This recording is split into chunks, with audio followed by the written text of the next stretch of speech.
सम्पूर्णमा नमस्कार। मेरो नाम सिमरन तामाङ। म शङ्खरापुर नगरपालिका 2 मा बस्छु। म चाहिँ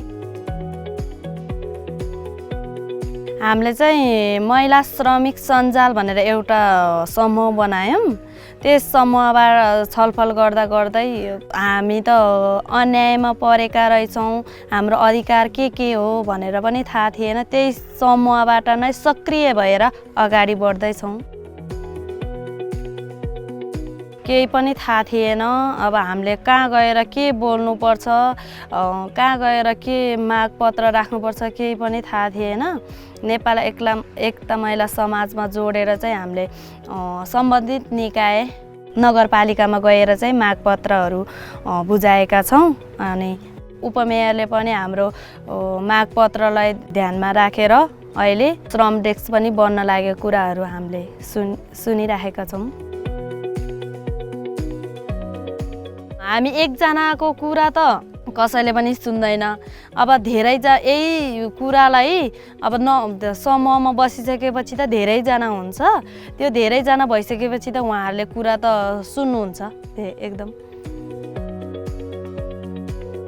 श्रमिक दिदीहरूले चाहिँ हामी जस्तै छलफल गर्ने श्रमिक दिदीहरूले चाहिँ धेरै समस्याहरू लिएर आउनुहुन्छ। त्यसमा छलफल गरेर चाहिँ सम्झाउनु परेमा त्यही भित्रभित्रै सम्झाउँछौँ। त्यहीबाट नि सकेन भने त हामी त सम्बन्धित निकायमा गएर सबैजना एकजुट भएर सम्बन्धित निकायमा गएर उजुरी पनि गर्छौँ। कति ठाउँमा हामी पनि श्रमिक भएकै कारणले अरू ठाउँमा पनि त्यस्तै विभेदहरू भइरहेको, चुनौतीहरू त धेरै अझै पनि रहेछ नि त। समूह पनि जान्छौँ हामी। यही समूहबाट सिकेर अर्को समूहमा छलफल गर्न अर्को समूहबाट चाहिँ फेरि हामीले चाहिँ राम्रो कुरा बैठक कसरी बस्ने भन्ने निर्णयहरू पनि सिक्यौँ।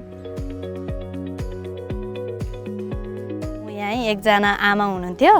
अनि त्यसमा चाहिँ हामी सबैजना मिलेर उहाँको काममा नजाने भनेर भन्यौँ। मेरोमा चाहिँ एकजना जसरी नै पठाउन हामी त छैनौँ, किनकि हामी त जाने थियो। उहाँले ज्याला बढाएर दिनु भएन। अनि ज्याला बढ्यो भन्दाखेरि तिमीहरूले बढाएको, सरकारले बढाएको भन्दा तिमीहरूले बढाएको, सरकारले कहाँ बढाउँछ भनेको भन्नुभयो। त्यही भएर हामी चाहिँ उहाँको काममा चाहिँ नजाने नै निर्णय गरेका छौँ। बढाएर नदिएसम्म नजाने। यहाँ नजोडेको दिदीहरूलाई चाहिँ के भनेको छ भने यतिमा काममा लगायो भने हाम्रो हक अधिकार चाहिँ यो हो, यतिमा काममा लगायो भने नजाऊ नै भनेर भनेको छु। बढाएर दियो भने जाऊ, बढाएर दिएन भने नजानु नै भनेको छु। समान ज्याला रेट हुनुपर्छ भन्ने हिसाबमा चाहिँ हामीले जस्तै प्रधानमन्त्री स्वरोजगारका कामहरू पनि यहाँ हामीले वडामा सञ्चालन गत साल पनि हामीले लगभग 40-50 जना महिला दिदीबहिनीहरूलाई हामीले प्रधानमन्त्री स्वरोजगारको काम लगाएका थियौँ। र पुरुषहरूले गर्दा पनि सोही रेट र महिलाहरूले गर्दा पनि सोही नै ज्याला रेट, बराबर कुनै यसमा कुनै फरक थिएन र समान रेटमा हामीले काम गरेका थियौँ। यस्तै समान रेट हुनुपर्छ भनेर चाहिँ श्रमिक हाम्रो महिला सञ्जाल दिदीबहिनीहरूले राख्नु भएको छ। र त्यो कुरा हामीले पालिकासम्म पनि लगेका छौँ। यो उहाँहरूको हुनुपर्छ, उहाँहरूलाई समान ज्याला रेट हुनुपर्छ भनेर चाहिँ हामीले अगाडि बढाइरहेका छौँ। घाउ चोटपटकहरू लाग्दा उहाँहरूले यस्तो दिनुपर्ने, अनि यस्तो टनेला खेतीहरू गर्नेहरूले त पन्जाको व्यवस्था थिएन। पन्जाको व्यवस्थाहरू हुनुपर्छ भन्दाखेरि कुनैले चाहिँ व्यवस्था गरिदिनु भएको छ, कुनैले चाहिँ अझसम्म नै छैन।